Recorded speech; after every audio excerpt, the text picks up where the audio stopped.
ya mengumpulkan dana kangge keberlangsungan jaga warga. B. APBD DIY menika sing sampun berjalan.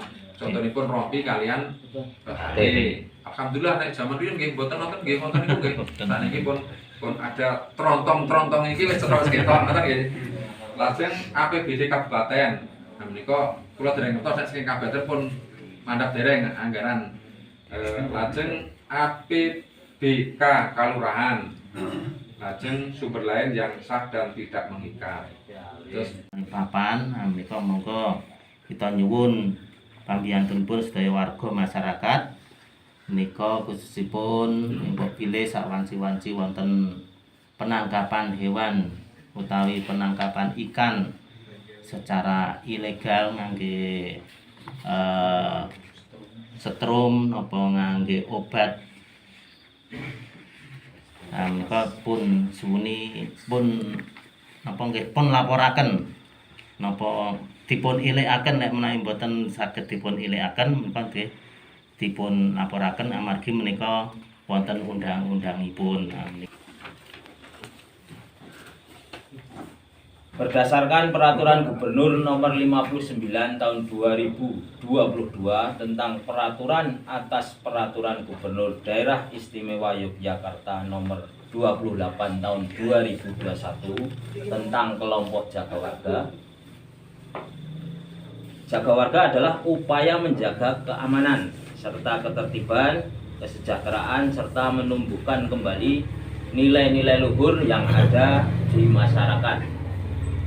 Kelompok jaga warga adalah lembaga kemasyarakatan yang ditetapkan oleh kelurahan atas inisiatif masyarakat yang berada di tingkat padukuhan atau RW. Fungsi yang diemban kelompok jaga warga adalah sebagai mediator dalam menyelesaikan konflik sosial yang ada di masyarakat.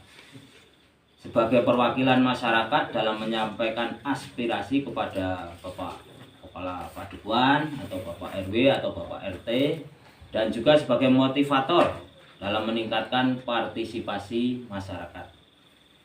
Fungsi ini tentunya dilaksanakan dengan memperhatikan fungsi dan peran peranata sosial, mengutamakan musyawarah, mufakat, serta memperhatikan kearifan lokal.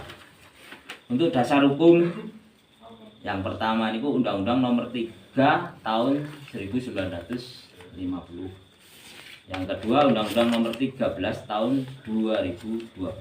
Yang ketiga Undang-Undang Nomor 23 Tahun 2014. Yang keempat Perda Istimewa DIY Nomor 1 Tahun 2018. Yang kelima Pergub DIY Nomor 85 Tahun 2019. Yang keenam Pergub DIY Nomor 100 Tahun 2020. Yang ketujuh Pergub DIY Nomor 28 Tahun 2021. Yang terakhir Pergub DIY yang terbaru Nomor 59 Tahun 2022 yang akan kita sosialisasikan pada malam hari ini. Kelompok jaga warga mempunyai tugas dan fungsi. Tugas yang pertama membantu menyelesaikan konflik sosial yang terjadi di lingkungan masyarakat.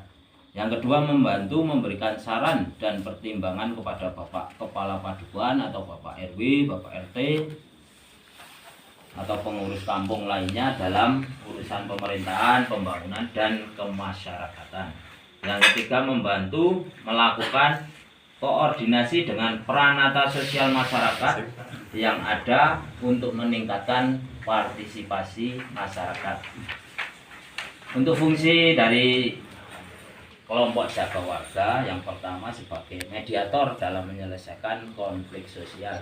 Jadi harapan dari Pergub DIY Nomor 59 Tahun 2022 ini seumpama misalnya di tingkat padukuhan itu ada konflik antar warga. Nah, yang diharapkan dari Pergub ini gimana caranya konflik itu tidak naik ke jalur hukum, bisa terselesaikan di tingkat padukuhan, bisa secara kekeluargaan.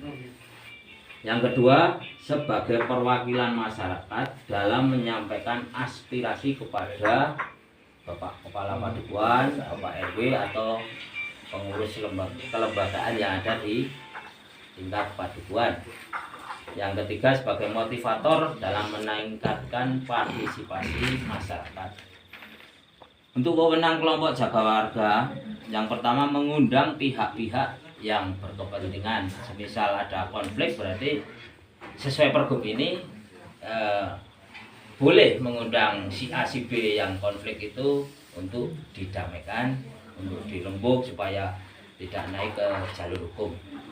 Yang kedua meminta keterangan kepada setiap orang untuk mengumpulkan bahan keterangan dalam pengambilan keputusan. Jadi kalau dari pergub ini sejenis kalau Pak Polisi BAP itu boleh pergubnya. Nanti kita lebih jelasnya kita mohon bimbingan dari Pak Kapolsek atau Pak Kapolres untuk lebih menjelaskan lebih dalam tentang wewenang kelompok jaga warga ini. Untuk yang ketiga melaksanakan rapat tertutup atau terbuka bersama seluruh anggota kelompok jaga warga atau peranata sosial yang ada. Yang keempat mengambil keputusan secara musyawarah mufakat untuk dipatuhi bersama. Selanjutnya memberikan saran dan pertimbangan kepada Bapak Kepala Padukuhan atau Bapak RW atau Bapak RT. Yang terakhir pengurus kampung. Jadi kerjasama dengan semua peranata sosial yang ada. Misal karena untuk tingkat padukuhan kan beda-beda. Kadang ada yang selain Karang Taruna RT RW mungkin ada kelompok apa gitu. Nah itu termasuk dalam peranata sosial untuk menyelesaikan suatu permasalahan. Untuk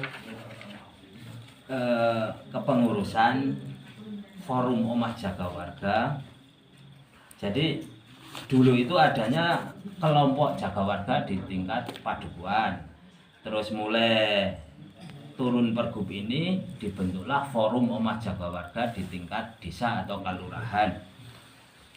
Untuk pengurus di tingkat kelurahan itu sudah terbentuk sesuai keputusan Lurah Pendorjo nomor 75 tahun 2022. Untuk penasehat Bapak Kepala Desa, Koordinator Jogoboyo, Ketua Bapak Imam Santoso saking Padukuhan Kamal. Untuk sekretaris Mbak Yuniar Budi Suswandari, untuk bendahara Bu Yulaika, untuk seksi peningkatan keamanan, ketentraman dan ketertiban umum, koordinatoripun Pak Jumari saking Burusan, anggotanipun Pak Tony Andono saking Padukuhan Tempel, Pak Sumino saking Kluwe, Pak Endaryanto saking Pikil, Pak Kismadi saking Kepek. Untuk seksi penguatan persatuan dan kesatuan, koordinatoripun Pak Sarno itu saking Padukuhan Muteng. Untuk anggotanipun Pak Rahmanto, Pak Punijo Kamal, Pak Pukijo Bunduran, Pak Triwiranto. Untuk seksi peningkatan kesejahteraan masyarakat, koordinatoripun Pak Keswo saking Padukuhan Jetis. Untuk anggotanipun wonten Pak Nugroho, Pak Suwardoyo, Pak Eko Yulianto menika nggih rawuh saking Padukuhan Balak, Pak Suwito saking mriki niki. Sebenarnya untuk ini diharapkan mangke justru menjadi napa nggih jenenge forum kangge menyelesaikan permasalahan sing wonten ing masyarakat. Wau sampun dipun mundhakaken narasumberipun bilih tidak semua permasalahan harus sampai ke kepolisian apalagi ke pengadilan. Ini juga sejalan kalian kepolisian. Saking kepolisian sak menika nggih wonten aturan mekanisme bila tidak semua masalah itu harus sampai ke pengadilan. Wonten masalah-masalah ingkang saged dipun selesaikan wonten ing tingkat penyidikan atau penyelidikan ingkang istilahipun restoratif justice. Menika pertimbanganipun kasus-kasus ingkang ringan nggih.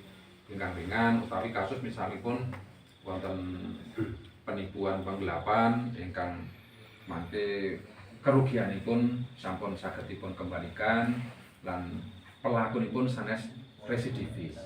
Ugi bab-bab ingkang mbok pilih pelakunipun boten meresahkan teng masyarakat.